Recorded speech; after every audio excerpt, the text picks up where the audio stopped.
Hello, everyone, and thanks for joining us for Keeping Students Safe, Funding School Security with the School Violence Prevention Program grant. I'm Michael Paddock, CEO of Grants Office, and I want to welcome everyone to today's session. We've got a great session for you, but before we get started, I want to very much thank our sponsor, Genetec, for sponsoring today's session, for making it possible for us to bring you this information, not just the information on the grants cast today, but additionally, we'll be talking about later a workbook that has been called by some one of the best workbooks we've ever produced. So hopefully that will be a really terrific guide for you to orient you a little bit more to the SVPP program, and also help you as you're developing your proposal, as you're developing your project, to make that project that much more competitive. So thank you all for joining us, and thanks to our sponsor, Genetec, for sponsoring today's session. So we've got a lot to cover today. We're going to do an overview of the program, and then talk about kind of some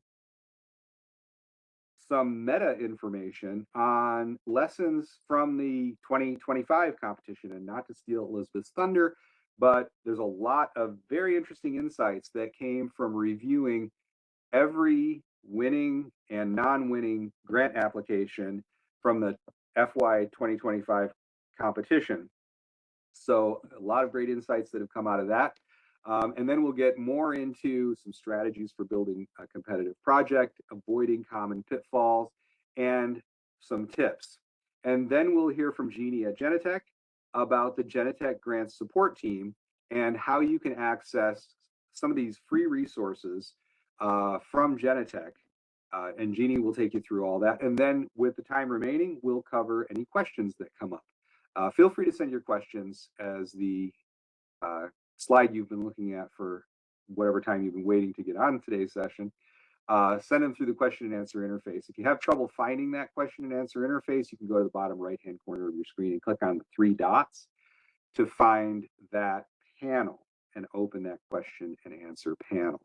So I've kind of alluded to the fact that I'm joined today by 2 great panelists.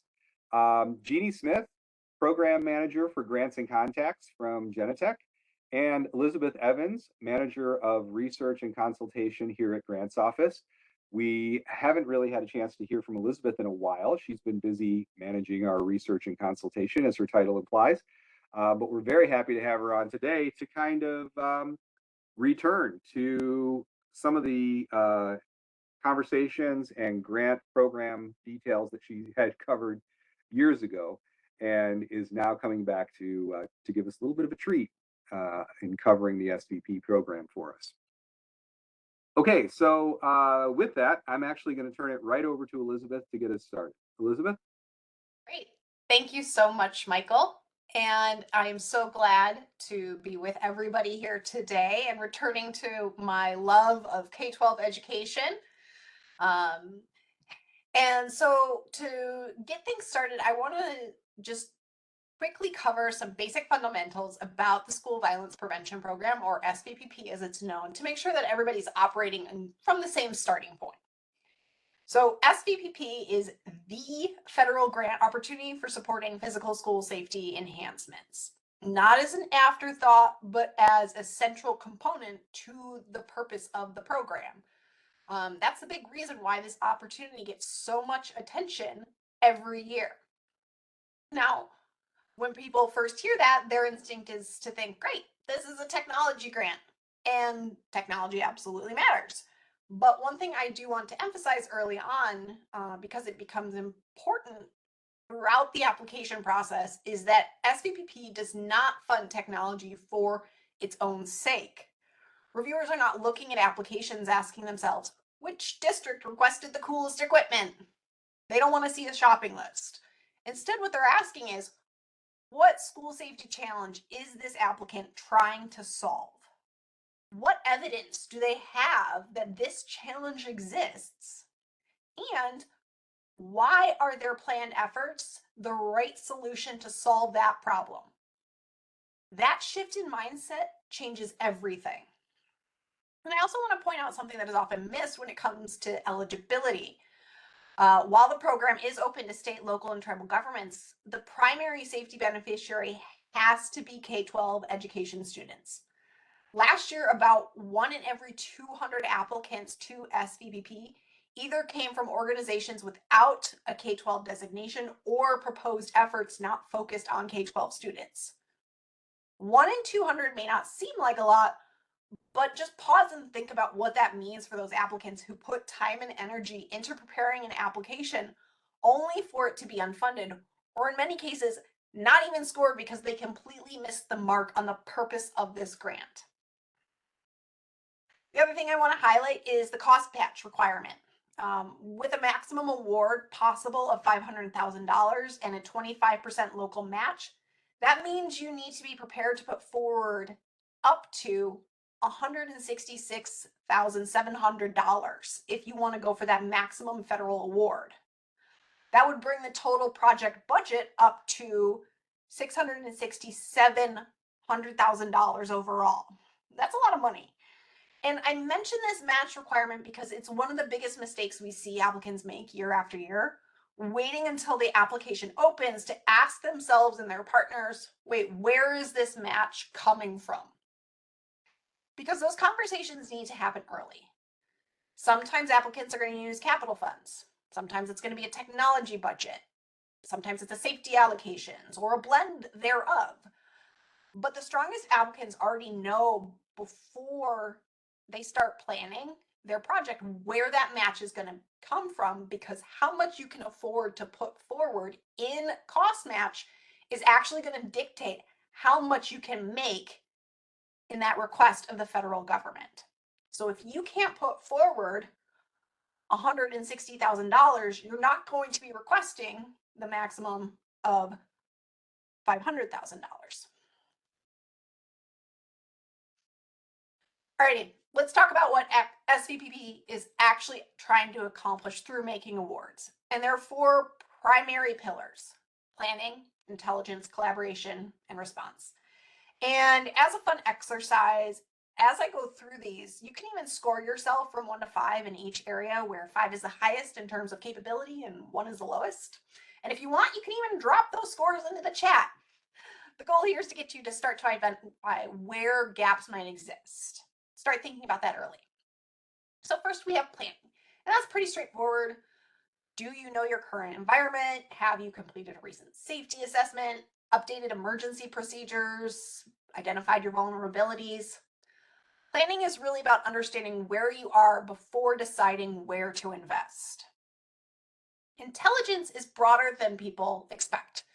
This isn't about surveillance for surveillance sake. It's about improving your awareness, recognizing concerning behaviors early, identifying patterns, and helping staff make faster decisions. Technology that supports things like analytics and centralized visibility for that intelligence, it's great, but it all starts with process. Then we have collaboration. And that is where a lot of applicants tend to gain ground and find success and stand out from the crowd, because information often exists, but it's really just in a lot of disparate places. IT knows one thing, facilities knows another, school leadership sees something, but law enforcement sees something different. So the question really becomes, how do these groups work together before an incident and help prevent incidents? And then last, we have that response category. And this one's also pretty easy to explain, like planning. It's going to be, how quickly can the right people know the right thing and how to act? Not minutes later, not after multiple handoffs, but immediately, or as close to immediately as possible. And the thing we are consistently noticing in competitive applications is that they usually don't live in just one category, but they're touching all 4 of these pillars. So the final thing I want to go a little bit deeper on before jumping into what we can learn from the fiscal year 25 funding cycle has to do with that aspect of collaboration I just touched on. Partnerships absolutely make or break an SVPP application. And one of the biggest traps applicants fall into is building the entire project internally and then reaching out to either the district if they're law enforcement, or law enforcement if they're to the district, and saying, hey, can you sign this support letter for us so we can apply to a grant? That is not real collaborations, and reviewers can tell. In fact, part of the application actually asks who you collaborated with when developing your project plan. So you want to bring your partners in early, not just law enforcement if you are a school district or vice versa, but also internally thinking about your collaborators, finance, facilities, IT, leadership, operations, mental health teams. Every one of these groups is going to see safety differently, and you want all of those perspectives wrapped into your application and your project plan. So I'll come back to what strong collaboration actually looks like in the application later when we're talking about pitfalls. But for now, big takeaway is bring your partners in early, document what you decide together, and don't treat your letters of support as an afterthought. So if you'll indulge me, as Michael hinted at earlier, I want to share some results of a little pet project that we've embarked on after last year's awardees were announced. We want to take a look not just at how funding was trending year over year with SVPP, but really dive into what made for the best and worst applications to this grant, particularly by looking at last year's funding cycle. So we submitted a FOIA, or Freedom of Information request, to the COPS office to get some data, specifically the names, requested award amounts, application score, and abstracts for all submitted applications. And we were expecting to receive only the information from those funded projects, because that's typically what you get under a FOIA. But instead, we ended up actually getting the unfunded data as well, much to our surprise. And our gain is your gain, because we want to share what we learned from crunching the numbers. First and foremost, the big thing that was most interesting to us was how reviewer score alone didn't determine funding status. While a strong score is absolutely necessary, it was not sufficient for determining award status. It's not as if the COPS office said, everyone over 75 points gets a grant. Instead, what we saw was that 20 unfunded applications actually scored above the lowest funded applicant. Let that sink in for just a second. 20 applications were unfunded, even though they scored higher than the lowest scoring funded application. So scoring alone doesn't get you the award. What that tells us is that COPS is balancing scoring with other priorities. Things like geographic spread, funding category balance, a mix of projects that round out a national cohort. So if you're benchmarking your draft, the floor here is what matters more than the average. No application that was funded last year scored below 66 points. That's the practical, you need to score at least this much number. But above that, a higher score doesn't necessarily guarantee funding. And for context, the average score among funded projects was around 73 points. And we also learned that the funding rate varied sharply by the type of organization submitting the proposal, or more commonly known as the lead applicant. K-12 districts submitted 82% of all applications received last year. And that makes sense, given that K-12 districts would dominate in terms of volume of submissions, because this is a grant focused on K-12 safety after all. But one type of lead organization that submitted at a lower rate did show a much higher instance of being selected for awards, and that was tribes.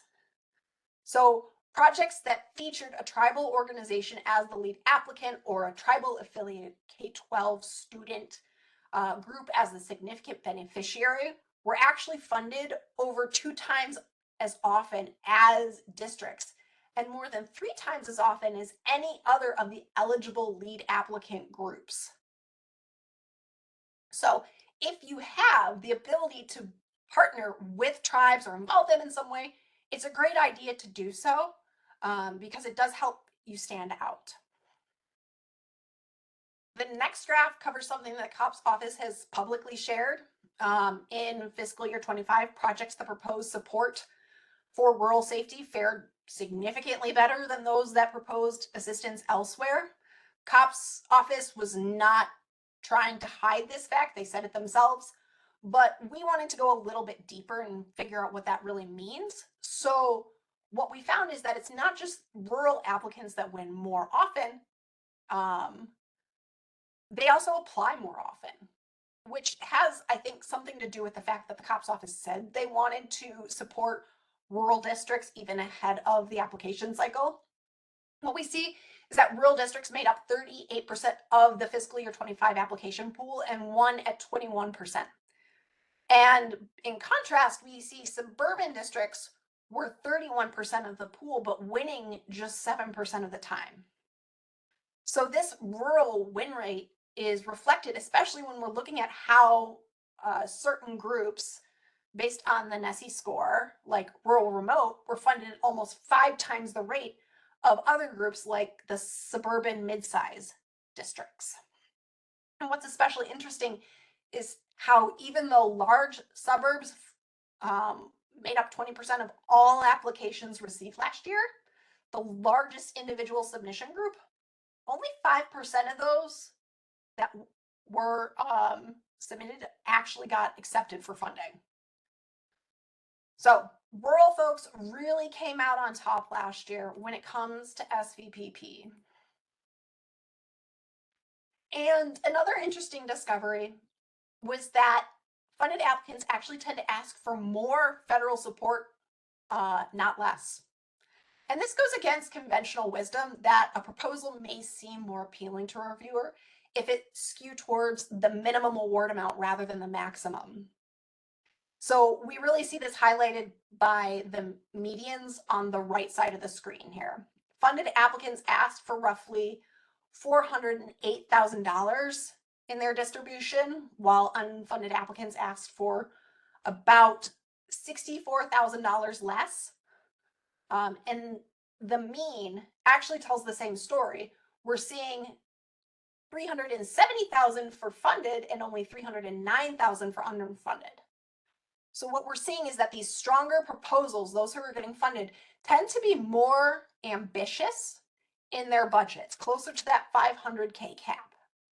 And for me, this is less a message about trying to maximize your award request by filling your budget as much as possible with wish list items, but instead a byproduct of what COPS is looking for.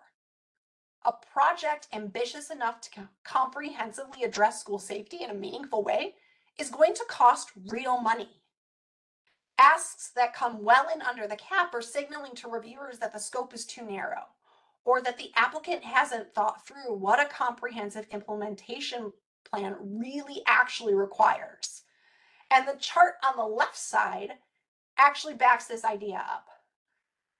The largest single bucket of awards went to applicants who asked for the full 500K maximum, while the largest bucket of declines was in that 50 to 100K range. So what does the ideal applicant look like in fiscal year 25? And what does that mean for you as you're getting ready to prepare for the fiscal year 2026 funding cycle? Well, this slide highlights 5 traits that defined the average awardee last year. And before anyone takes this as a checklist, I do want to draw one important distinction. 4 of these attributes reflect structural patterns in how SVPP is scored and what reviewers tend to reward and are likely to carry over from cycle to cycle each year. Because these reflect program design, not a particular cohort of applicants. But the 5th characteristic, the top recipient states, that's just more of an interesting takeaway than a planning point. Which states cluster at the top of an awardee list are going to shift year after year based on who applies and how well they address the other 4 aspects. So know that just because an applicant from one of these 5 states did well last year, it doesn't mean that they are any more advantaged to win this year. And I'd also like to confirm that plenty of applicants who don't look like this profile also win. Plenty who do lose.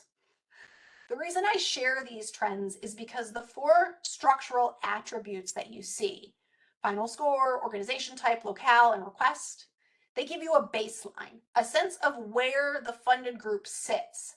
So when you're drafting your own application, when you're building your project, you have an honest read on where you stack up by comparison. If you're a large suburban district asking for only $150,000, the data says you probably have a pretty steep hill to climb.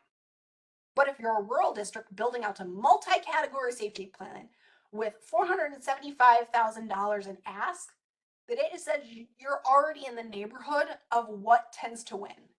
And that's really the value in knowing this profile.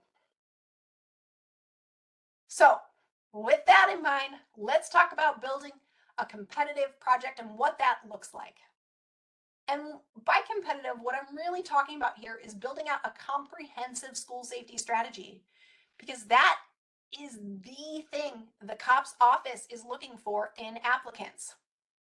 So what makes for a comprehensive school safety project? Well, the COPS office offers 4 main components: planning, intelligence, collaboration, and response. We talked about these earlier. Planning involves improving school safety and sustainability through formal assessments, emergency preparedness activities, long-term operational planning.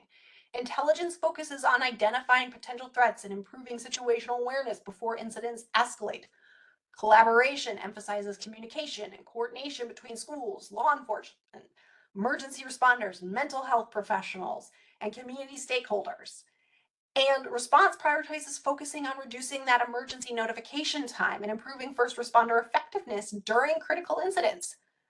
But the 6 categories on the slide here describe something slightly different. Not what the reviewers are looking for per se, but rather what funded applicants actually budget for and write into their proposals as they strive to achieve those 4 aspects of a comprehensive school safety strategy. And there's a reason this mapping isn't one-to-one. A single line item in a budget often serves more than one purpose out of those 4 components. Cameras can support both intelligence and response. Communications equipment can touch all 4. Mental health supports, depending on the form they take, live across planning and intelligence, for instance. So as I talk about these 6 expense categories, know that they're intended as a practical translation of how applicants actually spend the money. So with that in mind, let's look at how these 6 categories played out in fiscal year 25's funded and unfunded projects. Detection and monitoring wins big as the most commonly requested, and this is owed in large part to cameras being by far the most popular line item request for SVPP. But what's most interesting is the gap between funded and unfunded projects requesting under detection and monitoring expenses really isn't that wide. They're pretty close. The biggest funded versus unfunded gap is actually linked to the people and planning budget category. 61% in funded versus 33% in unfunded. And this is significant because people and planning is the only non-equipment category, and it's also the category most aligned with 3 of the 4 scoring priorities for SVPP. The fact that funded applicants mention it at almost twice as often as unfunded ones tells us that reviewers are rewarding those who treat technology as part of a broader plan, but not the entire plan itself. And you might be asking, shouldn't we care more about technology? After all, this is an event sponsored by Genetec, a safety solutions provider. Of course we should. The reason people in planning matters isn't that technology doesn't, it's that reviewers want to see your technology requests grounded in planning and human services context. If your application only highlights equipment, no matter how strong and great that equipment is, reviewers will still see a partially answered question when they're looking for all 4 parts. So if you take only one thing away from today's session, I hope it's this. SVPP can absolutely help you fund your Genetec needs, but if you really want to have the best shot of success when applying, ask yourself, what workflow are we improving because of Genetec? that answer matters more to a reviewer than the equipment list itself. Okay, I promise this is my last graph for a while, but it is perhaps one of the most important, my favorites, and really highlights the entire point that I'm trying to make here. Truly competitive projects are those that propose a comprehensive safety strategy. Competitive applications demonstrate how multiple technologies work together in a layered, multifaceted way, such as panic buttons, activating notifications, and camera feeds simultaneously, things like that. They use layered, integrated security solutions that connect multiple technologies into a unified response system. The funded applicants don't just rely on one single technology solution, they're thinking broadly. Moreover, all of these technology solutions get grounded in some human-centered effort. They're doing things like partnering with law enforcement or mental health providers, conducting safety audits, and engaging in emergency operations planning. Winning projects haven't forgotten about the comprehensive aspect of the comprehensive school safety strategy requirement. And that's why we see applicants that note 4 or more of these expense categories in their abstract being funded at 4 times the rate of others. So, long story short, people in planning efforts are the real differentiator. The expenses, these appear 61% of funded applicants versus only 33% of unfunded applicants. So even though SVPP is considered more of an equipment and technology focused grant between it and its sister program, SVV, the Stop School Violence Grant Program, it's SVPP's expense categories that look the most soft, which do the heaviest lifting in terms of determining if a project ends up being funded or not. Okie dokie. Let's talk about some common pitfalls you might run into when actually drafting your application so you know how to avoid them. I've got 5 mistakes we'd like to help you avoid, and at the end of the day, all 5 really boil down to an issue of clarity. Most applications that struggle don't fail because they're bad ideas, but instead they fail because reviewers can't confidently connect the dots. Strong applications tend to do a few things consistently. They define their problems clearly, they support their assertions, explain their rationale, show readiness for the project, and they avoid assumptions. So as we go through the next several slides, I'd encourage everyone to evaluate their own project and ask themselves, if Elizabeth knows nothing about our district, would our application still make sense to her?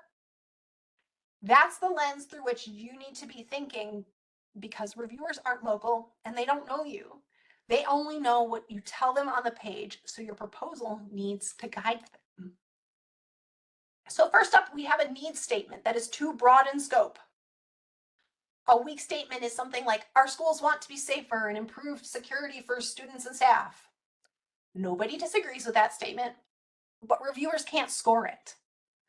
Strong applications move from general concerns to measurable conditions. Instead of saying communication needs improvement, how can you explain how many delayed notifications occurred, or how often drills exposed gaps, and what audit findings support that concern? Specificity creates credibility.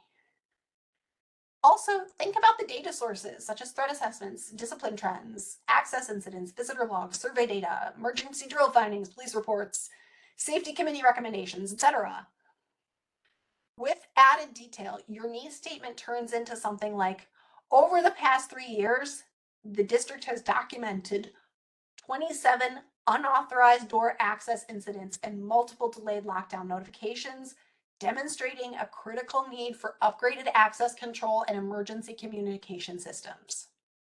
That is a much stronger safety need. So as an exercise, I recommend that for every item in your budget, ask, what evidence supports this? And if you can't answer that quickly, build in more justification. One sentence we use here at Grants Office a lot is, evidence earns permission.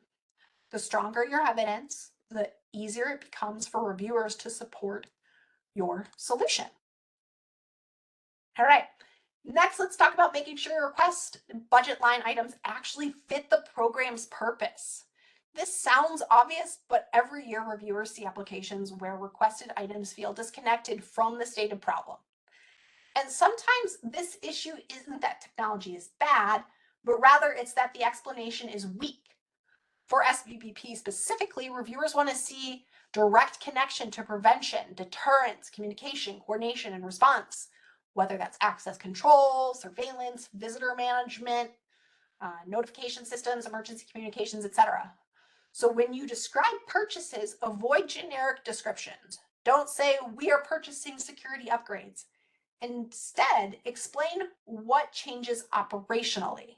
For example, rather than saying installing access control, say something like implementing badge-based access control, panic buttons, and integrated video surveillance systems to reduce unauthorized entry events and improve lockdown execution at all 3 elementary school entrances. That tells reviewers what, where, and why. Same thing with cameras. Don't stop at adding surveillance. Instead, explain reducing blind spots, improving event verification, supporting emergency response, providing situational awareness. Those kinds of outcomes matter. And another thing I always recommend is to do, again, a line item task. Ask every budget item, could someone unfamiliar with our district understand exactly why this purchase is necessary? If not, you can strengthen that narrative because reviewers should never have to infer value. Instead, you want to connect those dots for them because the easiest applications to fund are those that are the easiest to understand. And in case you aren't sick of me talking about comprehensive school safety strategies yet, good news, here it is again. We have already talked about how unsuccessful applications usually feature some version of our proposal is focused on primarily equipment. For example, we are purchasing cameras to help keep the school safe. And that's not because the equipment isn't important, it's because the equipment doesn't operate itself. Reviewers want to know how equipment becomes part of daily operations, what changes after implementation, who owns the process, and how do people use it. That's where layered strategy comes in. A strong application usually talks about 3 things together: people, process, and technology. For people, mention who participates, who receives training, who responds. For process, discuss what procedures change and how communication works. And then for technology, mention what tools support those procedures. For example, think about security vestibules. By themselves, they're infrastructure. But combined with visitor procedures, camera verification, staff training, and notification workflows, now you have a strategy. Same with surveillance. Cameras alone don't create safety. People making informed decisions create safety, and safety technologies can support those decisions. So a much stronger statement might look something like, the proposed project combines secure vestibules, visitor management, surveillance integration, staff training, and coordinated emergency response protocols to create a layered security approach aligned with the national best practices. So ask yourself, again, if this one line item technology solution disappeared tomorrow, would the rest of the project still make some kind of sense? And if the answer is no, then the strategy probably needs strengthening because comprehensive projects are resilient enough to remain coherent even when one of the technology solutions is taken out. And then another common pitfall centers around weak partnerships. And what I mean here is talking about the idea of collaboration instead of actually demonstrating that you have it.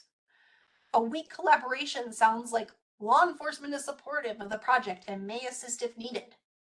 But strong collaboration sounds like law enforcement helped identify communication gaps and participated in planning and response workflows. Do you notice the difference? One is emphasizing approval, while the other emphasizes participation.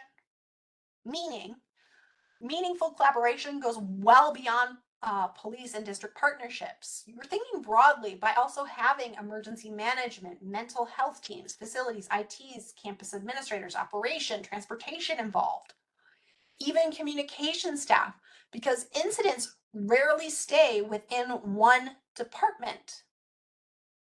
And one of my favorite questions to ask applicants is, who would immediately become involved if something serious happened tomorrow? That list is what actually becomes your stakeholder group for SVPP. And another thing that strengthens applications is to be specific about task ownership. Who leads implementation? Who receives alerts? Who maintains systems? Who trains staff? Who participates in exercises?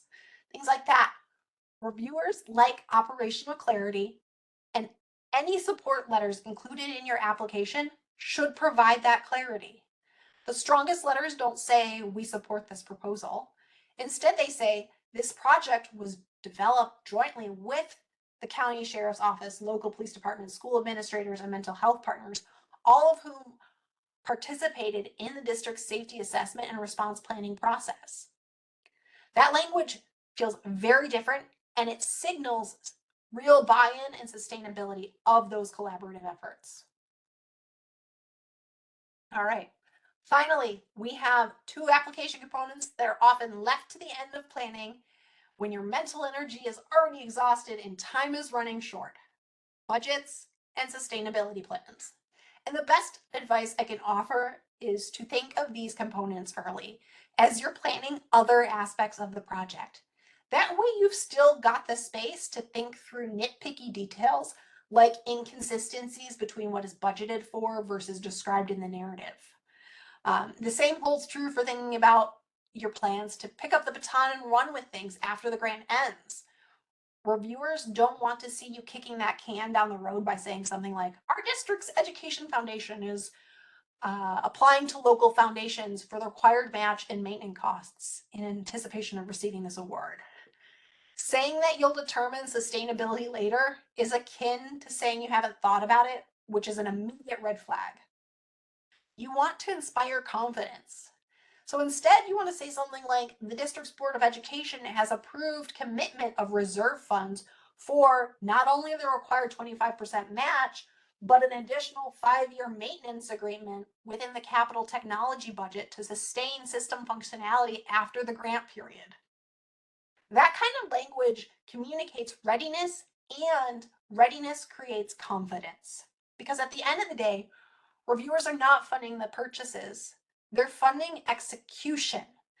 And your budget should prove you're prepared to execute, while your sustainability plan shows that you will continue to execute. So now that we've covered a lot of ground already, and we're going to be wrapping up soon, I want to leave you with a few final thoughts around how you're planning to articulate your project vision.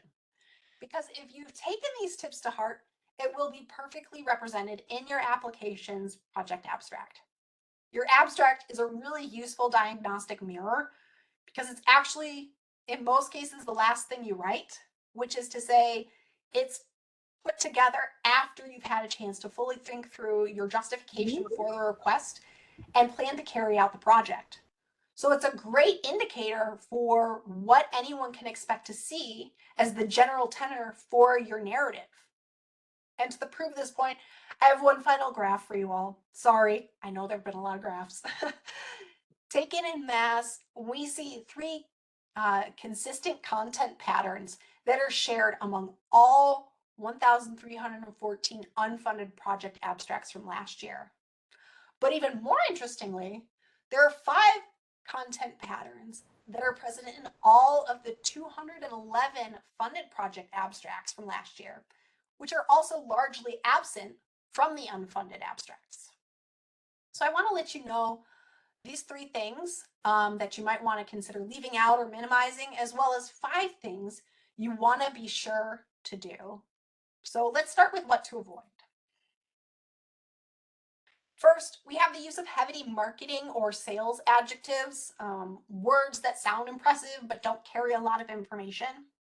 About 36% of unfunded abstracts use at least one of these adjectives versus only 19% of funded ones. So you really want to take a hard look at your writing and make sure you're not using adjectives to decorate your request rather than connecting back to an actual documented need. And this point really leads into the next issue, the equipment shopping list. In short, unfunded applicants describe what they want to buy without explaining why they need it. And the data backs that up. The word purchase, as an example, shows up in nearly 20% of the time in unfunded abstracts, while it's only in 10% of the funded abstracts. And finally, we have passive capability claims. And this is one I see time and time again when reviewing applications, not just with SVPP, but really in any grant. In fact, the promise of being able to do something shows up roughly 3 times more in unfunded projects than funded abstracts. And the issue with this is that oftentimes these claims are paired with the equipment shopping list. So what we have are, grammatically speaking, the subject of the project becoming focused on the equipment and what it can do, rather than the subject being focused on student or district safety, which really flies in the face in terms of the purpose of the grant program. So what about the funded abstracts? What are they doing? And honestly, the strongest pattern is that funded abstracts read like they were written by somebody who actually studied the scoring rubric. They systematically name federal high need categories that COPS give scoring preference to. And they back those claims up with numbers. For example, funded abstracts are more likely to invoke the federal designations that were driving bonus points in last year's competition, such as NIJ-defined persistent poverty communities or historically disadvantaged communities and opportunity zones. In fact, 1 in 8 funded abstracts explicitly named one of those designations, while only 1 in 100 of the unfunded abstracts did so. That's a 17-point-fold gap. That's huge. And the next 3 boxes are all about evidence, documenting the case for funding support with specifics rather than adjectives. And these aspects really do build on each other. Funded abstracts quantify socioeconomic need and with hard numbers. Percentages and dollar figures appear about twice as often as in unfunded abstracts. They provide context by naming specific incidents and dates that have occurred with these incidents. And they detail partner agencies and sustainability plans rather than just gesturing vaguely in that direction. For example, sustainability language appears in roughly 1/3 of all funded abstracts versus less than 1/5 of the unfunded ones. And wraparound services specifically shows up over 5 times more often in a funded project abstract than an unfunded project's abstract. So this all leads then to the last thing that funded abstracts do. They quantify the project. This really closes that loop by extending the quantification habit project-wide. Funded applicants count their own deliverables, exact door counts, camera counts, beneficiary counts. About 89% of funded abstracts contain a 2-digit or larger number versus only 72% of unfunded abstracts. So these 5 patterns separate funded abstracts from unfunded ones, and they all point in the same direction. Every one of these patterns is about replacing vague claims with verifiable evidence, or put another way, back to a word I used earlier, clarity. They provide clarity. So, like I said earlier, it all comes down to clarity. You can avoid those 3 unfunded project traits by adding that clarity in the 5 areas I noted. And to help you do that, I want to close by offering you 2 final tips. First of which is to leverage this cool SVPP application planning resource guide that we've made. This workbook will walk you through the basic sections of the SVPP application and give you space to start gathering your thoughts in anticipation of the fiscal year 26 NOFO release. It also provides links to additional resources and some of our favorite best practice grant pro tips. And in case you're not sick of seeing graphs from today's event, we even go into more detail about the findings from our fiscal year 25 funded, unfunded project analysis. So my favorite part of this workbook is actually the comparison of two project abstracts, one funded and one not, showing what works and what doesn't work. But I definitely want to encourage you to head to the landing page for this event later today or tomorrow. You can scan the QR code now to keep it handy, because that workbook is a great resource for you to be able to start to gather data, pull those numbers, and get that clarity early on. And lastly, know that it's never too soon to get started and get ready to apply to SVPP. Even though the grant isn't open yet, we do expect it to open any day now. And there are several things you can do to get a jump on the to-do list, which will help you submit on time. First and foremost, getting your SAM and grants.gov accounts in order. If you've got those already, awesome. Then you can start working on your budget and your data collection. Historically, applicants get about 45 days between the NOFO release and when the deadline falls for SVPP. But this year, things have been a little bit funky with grant application timelines, given everything going on under the current presidential administration. Some grants are only giving applicants 2 weeks to apply. So while we can't say what the COPS office is going to do for certain just yet, unfortunately, just know that the more you can do now, the less you'll have to juggle later, regardless of how long that application window is. And so with that, I'd now like to pass things over to Jeanne to talk about how we are here to help you in your pursuit of SVPP or other grants through Genetec. Take it away, Jeanne.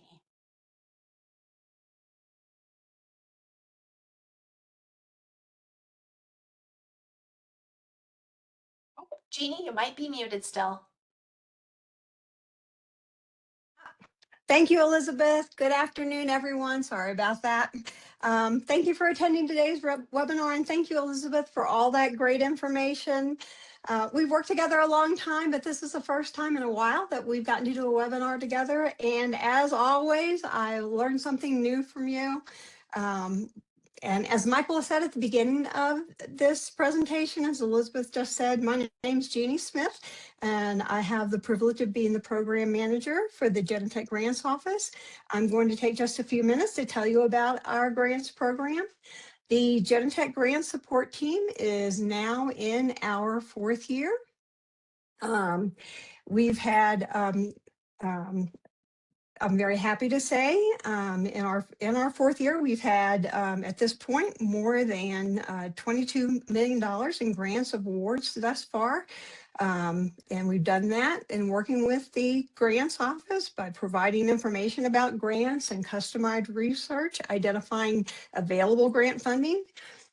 For those who need it, we've also consulted with them on project ideas and provided grant application assistance. So whatever the level of grant assistance required for customers seeking to fund Genetec solutions, these services are provided at no cost to the customer. All of the services are underwritten by Genetec. So grants are available for publicly funded agencies and nonprofit organizations across the United States. The list that you see on your screen is not exhaustive by any means. As you can see, the education, law enforcement, emergency responders, healthcare, transportation, any agency you can think of that's not for profit is there's funding out there. The only public sector agencies, the federal government are the only ones that do not receive federal funding. Well, I mean, actually they do receive federal funding. It's their budget, but they are not available for grant funding. Anyone else in the public sector, you're eligible for grant funding. That doesn't mean, however, that you're eligible for all grants. Grants can be viewed as different pots of money that are allocated for different purposes. Eligibility can be determined by agency, geographic location, intended outcome, a combination of these factors. Regardless of the grant opportunity you qualify for, however, if you are seeking funding for a technology-rich project that includes a Genetec component, the Genetec Grant Support Program team is here to help you. And as I said earlier, this assistance is available at no cost to you. So what is this assistance? Working with the grants office, our team provides funder prospecting, which is a fancy way of saying a grants development consultant will identify the best fit grants for you and your project using the grants office database of tens of thousands of available grants. From this research, you'll receive a customized report that you can use as a tool in your grant seeking and selection. Our team also provides grants readiness coaching, consultation on your specific project, and assistance with developing and strengthening your grant proposals. And if this sounds like a lot, well, you don't have to worry because we have developed a very simple step-by-step process. The first step is to complete and submit the information collection tool, which is available by scanning this QR code on your screen, or you may request a link to the form via email from grants office at genetec.com. The tool itself is short and simple, and it takes less than 10 minutes to complete. We ask for contact information and a little bit about your technology needs and the problems that you're trying to solve. When you're filling out the form, just keep in mind that grants tend to fund societal benefits rather than specific technology. So jot down the outcomes that you hope to achieve. No matter what your intended outcome is, whether it's a reduction in school or community violence or improved law enforcement response time to an incident or an increase in situational awareness, whatever it is, you'll need to be able to show how technology you're seeking will further that outcome. As Elizabeth noted, technology solutions are such as cameras or access control are not what funders are looking to fund. No matter how cool that technology is, what funders fund is what that technology will do for you. So Genetec technology is cutting edge. It's really cool stuff. But what that technology can do for you is what funders are looking for you to talk about, right? Show funders what outcomes that you're trying to achieve. That's what they want to know about. So when you're filling out your ICT, fill it out as completely as possible. And then click the submit button. And we'll review it and send it to the grants office, and they'll get started on your report.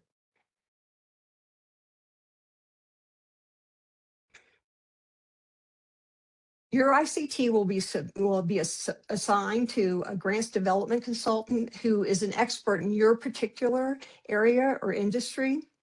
The consultant will take the information from the ICT and develop a customized report or best fit funding opportunities based not just on who you are and what you do, but on your project outcome, on what you do and your project outcomes and the technology you want to purchase to reach those outcomes, also on the size of your project and your location. Once the report's ready, we'll send it to you and schedule a 30-minute call to review the identified grant funding opportunities with you. We'll discuss the ways to hone your project to ensure it's a good fit with the grant, with the identified opportunities, and we'll make sure that the outcome align with the grant and funder priorities. And then we'll talk about next steps with you. Customer participation in these calls is key, and we'll need for you to work with us closely throughout the grant application process. That's the key to success.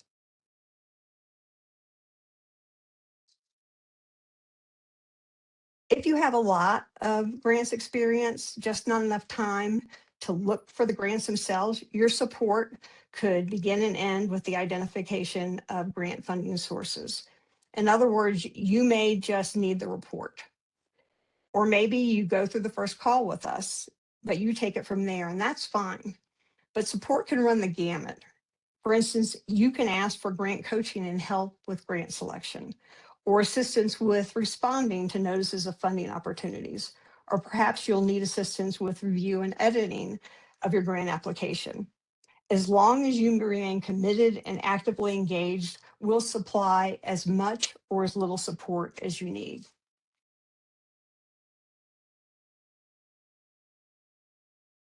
As the applicant, you as the customer must submit your own application, but our team is happy to provide any guidance that you might need on the process, up to and including sitting with you on a Teams call as you submit your application, if that's what you need. And don't think you'd be the first, because I promise you that you won't. We'll track the application with you throughout up to award and be with you to answer any questions all along the way. And hopefully we'll be the first to celebrate with you when you're successful. And that's it. That's the process. Thanks so much for allowing me to speak with you today. If you have any questions, feel free to put them in the chat. And with that, Michael, I'll turn this back over to you. Great. Thanks very much, Jeannie and Elizabeth, for sharing your extensive knowledge and information here. We have a couple minutes for questions, so we're going to get to as many questions as we can here. I'm going to put it on this slide. I want to say if we don't answer your question, you can always send an email to grantsoffice@genetec.com to leverage the Genetec Grant Support Program that Jeannie was just talking about and get answers to your questions as well.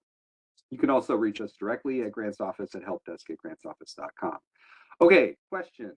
The first question that came up a couple times is this is for Elizabeth, I think, can nonprofits that work with schools apply directly?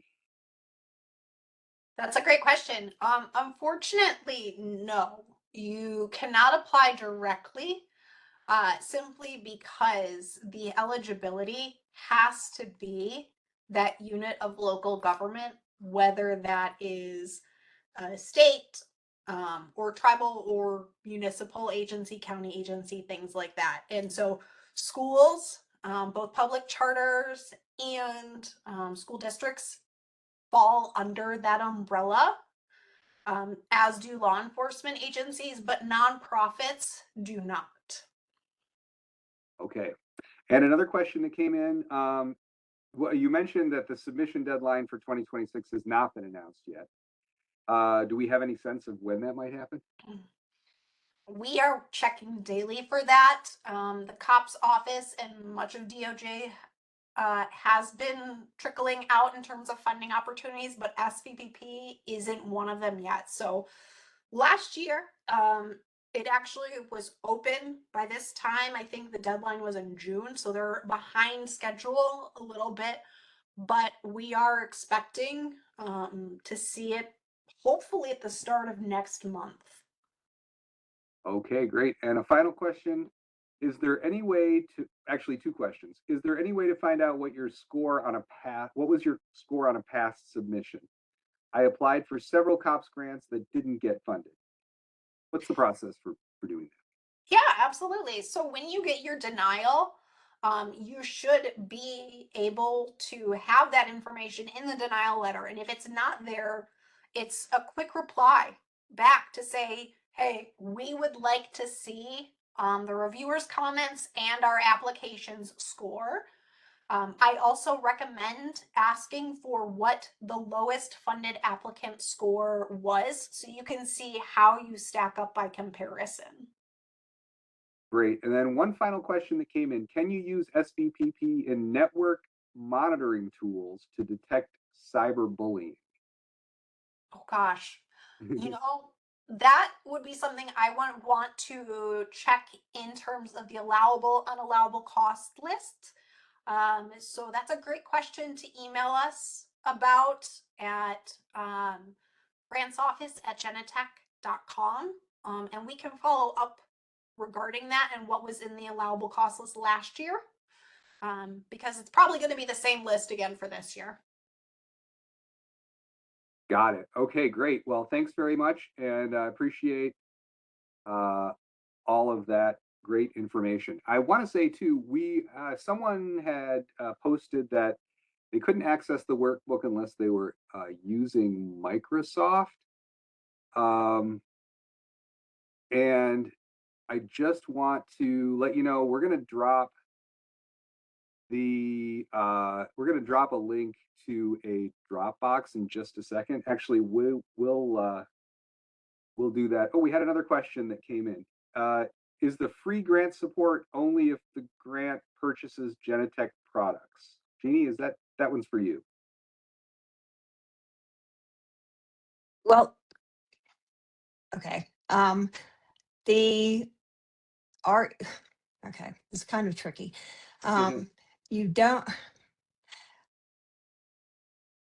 the answer is, well, it is for Genetec customers. So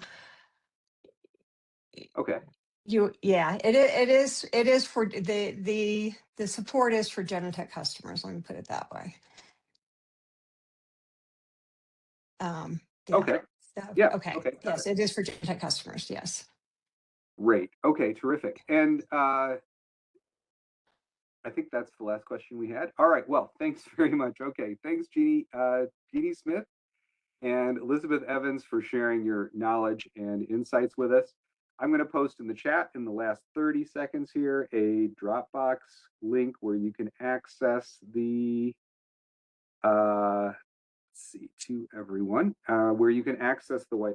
I think actually, looks like Kate already beat me to the punch. Nice job, Kate, our intrepid webcast producer. So you should be able to access it there in the chat. If you can't access it, if you also have trouble accessing it in another way, just send us an email. We'll be happy to send you a copy. All right, thanks, Jeannie and Elizabeth, for again sharing your knowledge and insights with us. This was really a lot of great information, a lot of synthesized information that you won't get anywhere else. Huge thanks to our sponsor, Genetec, for making it possible for us to bring you all this information, and to all of you. I hope you found this a valuable use of your time, and we'll look forward to seeing you again on a future webcast. Have a great day, everybody.